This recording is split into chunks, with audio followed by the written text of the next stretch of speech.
Jéhovah, Jésus-Christ, Saint-Michel, Dieu Tout-Puissant, l'heure de ta parole a sonné, Seigneur. Enseigne-nous, au nom de Jésus-Christ, une belle vie et une succession de belles journées. C'est cette phrase qui nous amènera dans le thème de la semaine qui est intitulé Jeunesse de mon Église. Comment gères-tu quotidiennement ton temps? Ce grand thème nous interpelle tous. Le thème a parlé de la jeunesse. Et qui dit la jeunesse de l'ECC parle du grade depuis déroutant jusqu'à suprême, car la jeunesse est dans le sang. Le temps est un don que Dieu a fait à toute l'humanité. Et pour rentrer dans notre destinée, il nous faut le temps. La Bible déclare, il y a un temps pour tout, un temps pour toutes choses sous les cieux. Mais comment gérer son temps? Qu'est-ce que la gestion du temps? La gestion du temps, c'est faire ce que l'on a envie de faire. La gestion du temps, c'est avoir le pouvoir de décider de la façon de gérer son temps et sa vie. Nous devons choisir de ce que nous ferons avec notre temps. Soit nous gérons notre temps pour Dieu, soit nous gérons notre temps pour le diable. C'est ce que Jésus-Christ a expliqué lorsqu'il parlait des personnes qui prennent le temps de construire leur maison. Dans Matthieu chapitre 7, le verset 24 à 26, Jésus-Christ nous a présenté deux propriétaires. L'un a perdu parce qu'il n'a pas pu bien gérer son temps. Par contre, l'autre a su bien gérer son temps en construisant sa maison sur le roc. Jeunesse de mon Église, comment gères-tu quotidiennement ton temps? La malgérance du temps n'apporte que la ruine. Matthieu 7, le verset 27 déclare, la pluie est tombée, les torrents sont venus, les vents ont soufflé et ont battu cette maison. Elle est tombée et sa ruine a été grande. Alléluia. Le propriétaire a trouvé le temps pour construire une belle maison. Mais il a gaspillé son temps. Il n'a pas pris son temps pour pouvoir chercher le roc. Il a construit sa maison sur le sable. Alléluia. On ne tue pas le temps. Jeunesse de mon église.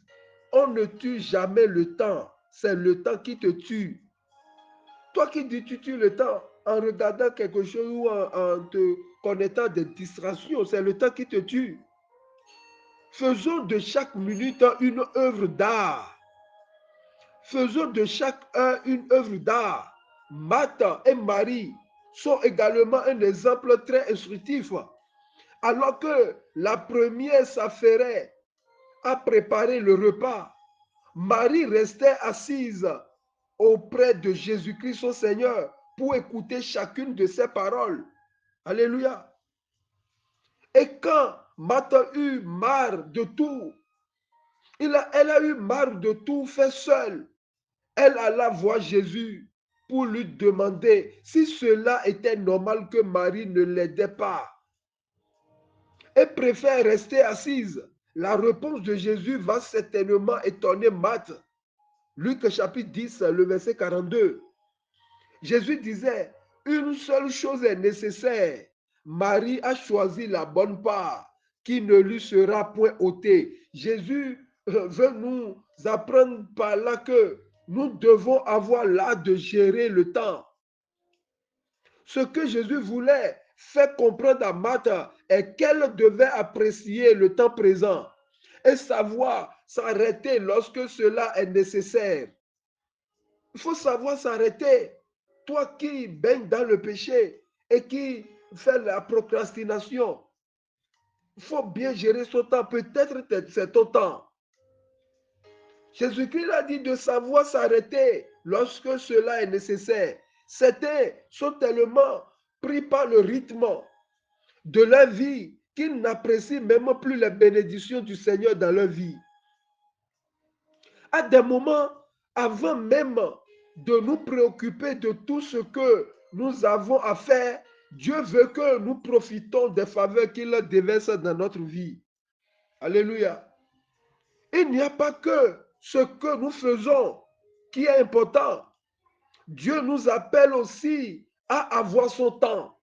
Jeunesse de mon église. Il ne s'agit pas seulement de ce que nous faisons, nous voulons faire.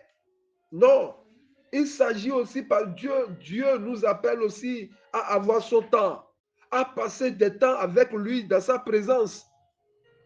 Alléluia. À trop nous occuper, nous nous éloignons des délices que Dieu place dans nos vies. Alléluia. Car il y a trop de bénédictions ineffables dans la présence de Dieu.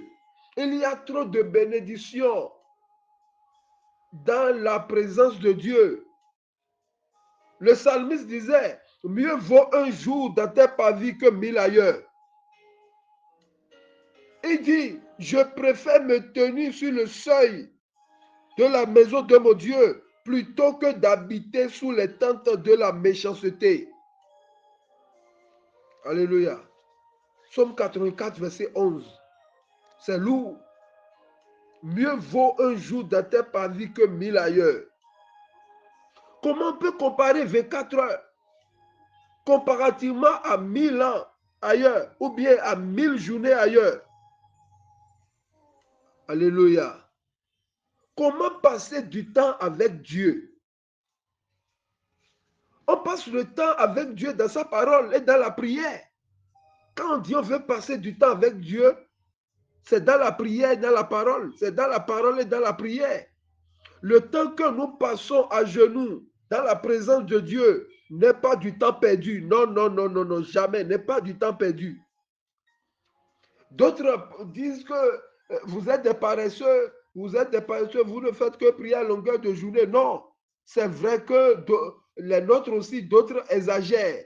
Mais le temps que nous passons dans la présence de Dieu, dans la prière ou soit dans la parole, ce n'est pas un temps perdu.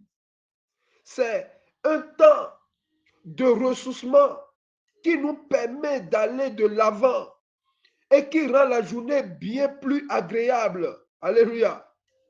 Sachez que commencer par un temps de prière rend la journée radieuse.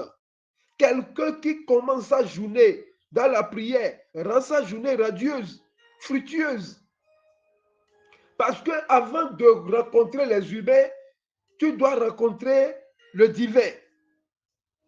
Avant même d'entreprendre quelque chose, Dieu veut que nous prenions du temps avec lui. Dans Ésaïe 30, le verset 1, il dit, malheur aux enfants rebelles qui prennent des résolutions sans me consulter. Jeunesse de mon église, comment gères-tu quotidiennement ton temps?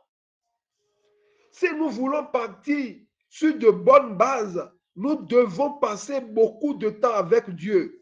Anne est un exemple. Elle passait beaucoup de temps dans la présence de Dieu. Et vous voyez le résultat. Samuel est là. 1 Samuel chapitre 1, le verset 12. La Bible déclare, comme elle restait longtemps en prière devant l'Éternel, comment elle restait longtemps en prière devant l'Éternel. Combien de temps tu passes avec ton Seigneur? Ton attitude dans la prière déterminera ton altitude.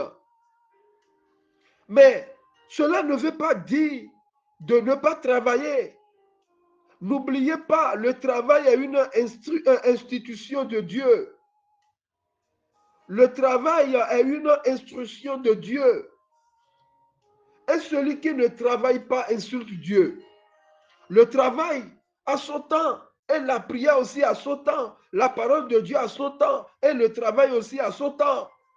Celui qui n'a pas la réglementation du temps aura du mal à s'en sortir. Jeunesse de mon église, comment gères-tu quotidiennement ton temps? Jeune sans la parole ou jeunesse sans la parole de Dieu n'arrivera pas à bon port. Jeune sans la parole de Dieu, personne ne peut bien gérer quotidiennement son temps. Impossible. Pour bien gérer son temps, Dieu avait donné un secret à Josué qui était Osée. Il s'appelait Osée. Mais lorsque Dieu veut l'utiliser, Dieu l'a prénommé Josué par la bouche de Moïse. Josué qui veut dire Jésus en grec. Mais Josué en hébreu. Josué chapitre 1, le verset 8. Que ce livre de la loi ne s'éloigne point de ta bouche, jeunesse. Médite-le jour et nuit pour agir fidèlement selon ce qui est écrit.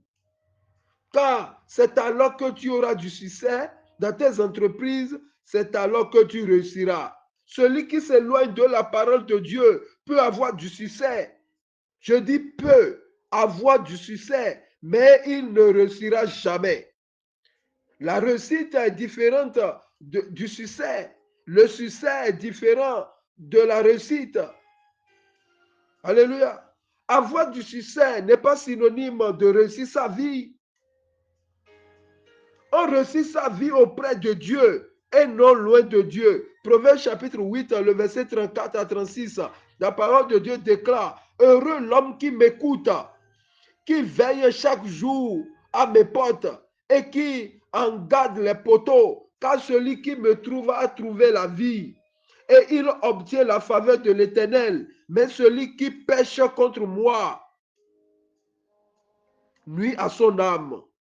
Tous ceux qui me haïssent aiment la mort. Tous ceux qui me haïssent aiment la mort. Alléluia. Il y a la mort dans les entreprises, la mort familiale dans les familles, la mort dans le sacerdoce.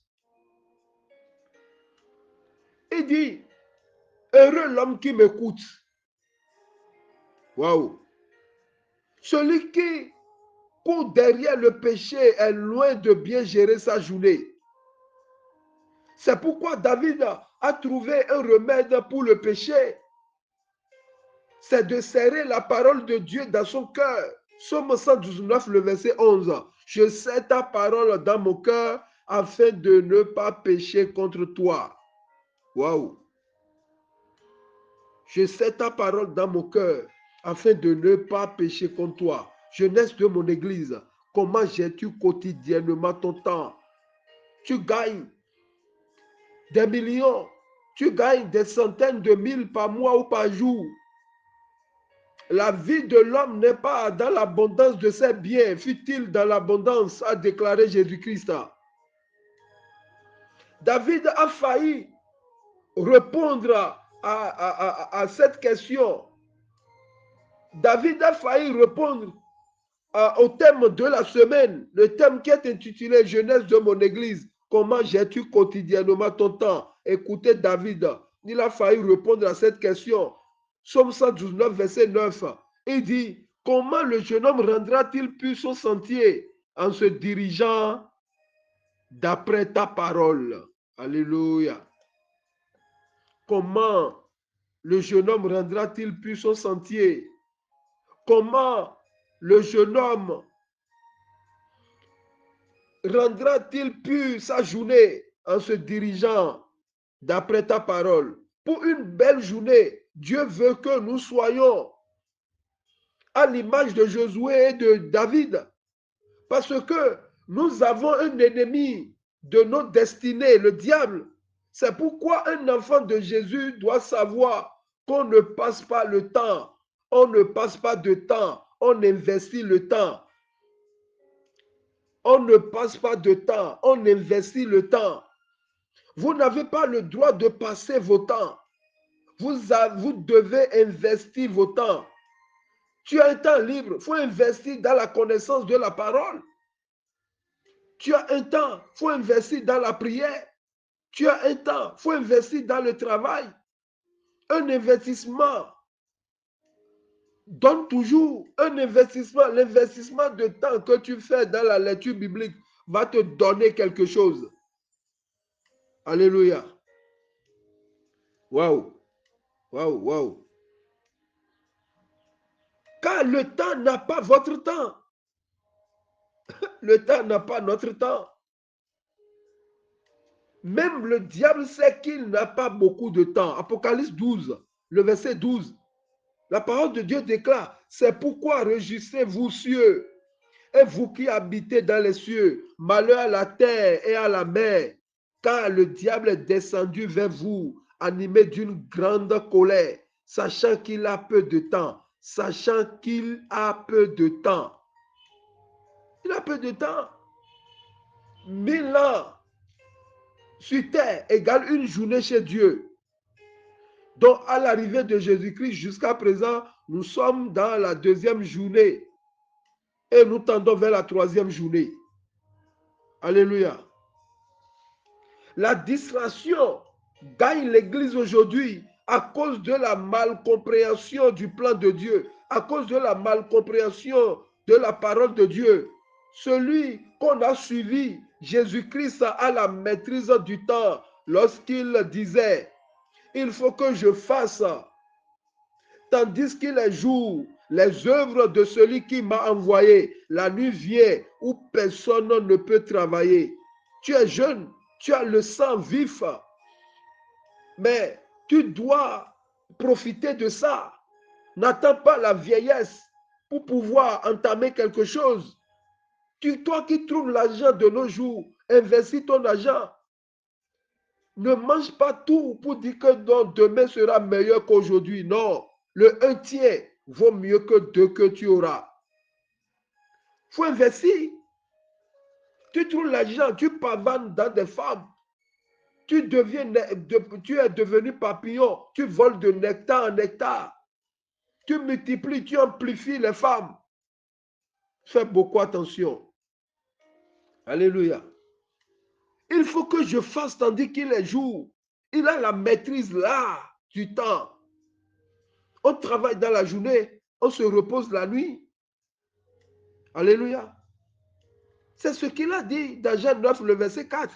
Mais avant de prononcer cette phrase, qu'il faut qu'il fasse le travail de celui qui l'a envoyé, c'est-à-dire de son Père. Avant de prononcer cette phrase, il a été un charpentier pendant 17 ans pour subvenir aux besoins de ses frères et de sa mère après le décès de Joseph, son père adoptif. Mais à 33 ans, il a commencé l'œuvre spirituelle. Cela voudra dire chaque chose à son temps. Dieu n'appelle pas les paresseux. Dieu n'utilise pas les paresseux. Dieu n'envoie même pas les paresseux. Abel était un berger, même Caïn était un agriculteur. Abraham était un berger. Isaac était un agriculteur, un berger. Jacob était un berger. Les apôtres, ils ont leurs travaux. Pierre était pêcheur. Judas était un comptable. Mais Jésus-Christ n'a pas fait ami avec les paresseux. Il a fait ami de ceux dont il a besoin. Regarde de tes amis, tu as besoin de qui? Jésus sait qu'il y aura un temps, il va envoyer Pierre sur la mer. Il va utiliser la barque de Pierre. Jésus sait qu'il doit avoir besoin de trésorier. Il doit avoir besoin de quelqu'un qui va le trahir. Jésus n'a pas fait ami avec les paresseux, seuls les amis qui vont le profiter. Alléluia. Jeunesse de mon église, comment gères-tu quotidiennement ton temps? Aujourd'hui, les chrétiens confondent l'activité et la productivité. Qu'est-ce que cela signifie? Beaucoup de personnes paraissent actives, mais en réalité, elles ne font rien. Quelqu'un les appelle à droite, elles y vont. Quelqu'un les appelle à gauche, elles y vont aussi. Elles courent sans cesse, mais à la fin de la journée, elles n'ont emporté aucun fruit. Il ne faut pas courir pour courir. Il ne faut pas sortir pour sortir. Alléluia. Nous sommes à l'image de lion. Notre papa s'appelle le lion de la tribu de Juda. Avant qu'un lion ne lance dans quelque chose, il prend son temps. Et il étudie le temps. Il étudie même la démarche de l'animal. Alléluia. Il faut être vigilant pour pouvoir avoir l'impression d'avoir fait beaucoup de choses, d'avoir rendu une multitude de services et arriver à la fin de la journée sans avoir avancé d'un pouce de travail. Non, il faut être vigilant. Le danger est que cela entraîne le découragement. Raison pourquoi beaucoup se découragent de nos jours. Un chrétien qui ne gère pas bien son temps sera stagné, tôt ou tard. Oui, un chrétien qui ne gère pas bien son temps quotidien sera stagné. En effet, rien n'est plus décourageant que de voir son travail ou sa vie stagner. Jeunesse de mon église, comment gères-tu quotidiennement ton temps? Faut pas avoir le goût des restos, le goût des festivals et tu te chamailles à longueur de journée, parler à longueur de journée sans réfléchir sur ta vie. Jeunesse de mon église, comment gères-tu quotidiennement ton temps? Dans la gérance du temps, il y a obligatoirement la ponctualité. La ponctualité révèle le respect que nous avons du temps. Oui, la ponctualité, pas seulement de Jésus, mais nous devons avoir la ponctualité. Paul avertissait les Éphésiens en ce propos. Éphésiens chapitre 5, le verset 15 à 16. Il dit, prenez donc garde de vous conduire avec circonspection, non comme des insensés, mais comme des sages. Rachetez le temps car les jours sont mauvais. Rachetez le temps car les jours sont mauvais. Rachetez le temps. Cette parole est difficile à comprendre. Car comment peut-on racheter le temps qui est passé? Il y a même un adage qui dit, le temps perdu ne se rattrape pas. Mais Paul dit racheter le temps. Comment peut-on racheter le temps qui est passé? Il s'agit en réalité d'une mise en garde contre le danger de gaspiller son temps. Pour éviter de gâcher son temps ou bien pour éviter de gâcher votre temps, ayez toujours en tête une liste des objectifs que vous devez atteindre. Vous pouvez avoir une carnet. Vous pouvez même écrire sur une feuille les tâches que vous devez accomplir durant votre journée et vous efforcer de ne pas vous en écarter afin de tout faire. Cela vous permettra de vous organiser et d'aller jusqu'au bout de ce que vous devez faire. Alléluia. Vous pouvez également fixer un temps, c'est-à-dire avoir du limite pour chacune de vos activités. Cela vous permettra de planifier votre temps et d'éviter de passer trop de temps dans un rendez-vous, dans une réunion. Alléluia. Jeunesse de mon église, comment gères-tu quotidiennement ton temps? Un chrétien est une personne bien équilibrée. Quelqu'un qui a la notion du temps. Un chrétien équilibré lorsqu'il planifie quotidiennement son temps, du côté charnel et du côté spirituel. Être bureaucrate, être entrepreneur, être couturier, être maçon, menuisier, vitrier n'est pas seulement le plan de Dieu pour notre vie, non, mais gagner aussi les âmes en est un. Alléluia. Jésus-Christ, en partant de ce monde, il nous a confié une mission, celle de faire de toutes les nations ses disciples, les baptisant au nom du Père, du Fils et du Saint-Esprit. Matthieu chapitre 28, le verset 19. Raison pour laquelle, après sa résurrection, il nous a dotés des dons spirituels. Découvrir les dons que Dieu a mis en nous permet de rentrer dans notre appel et d'accomplir notre destinée. Surtout, ne laissez pas l'ennemi vous convaincre que vous avez été oublié ou que vous n'êtes pas, ou bien vous n'êtes bon à rien. Non, personne n'est bon à rien derrière Jésus-Christ. Nous avons tous des talents. Vous devez savoir qu'il y a quelque chose d'important que vous seul, vous pouvez accomplir pour Dieu, unique en son genre. Oui? Alors, ne pensez pas, si je ne fais pas le travail, quelqu'un d'autre le fera à ma place. Non, ne pensez pas comme ça. Cela est faux. La mission que Dieu vous a confiée vous est personnelle et vous êtes responsable de votre choix de l'accomplir ou non. Mais vous devez l'accomplir dans un temps. Raison pourquoi il faut bien gérer le temps. Aujourd'hui, tu as 20 ans, 22 ans, tu as 30 ans, 35 ans. On te donne la prédication, tu n'accomplis pas. On te dit de prêcher, tu ne prêches pas. On te confie des œuvres, tu ne fais pas. Est-ce que c'est à 70 ans? À 70 ans, 85 ans, tu peux tenir sur un pupitre pour 3 heures, pour 1h30? Non, non. Alléluia. Que ce soit les animistes, les féticheurs, les marabouts, les bouddhistes, les chrétiens, nous avons tous 24 heures. Ça dépend de ce que chacun fait de son 24 heures. Car avoir le contrôle de son temps, c'est tout, c'est tout simplement avoir le contrôle de sa vie. Avoir le contrôle de son temps, c'est tout simplement avoir le contrôle de sa vie. Celui qui n'a pas le contrôle de son temps n'a pas le contrôle sur sa vie.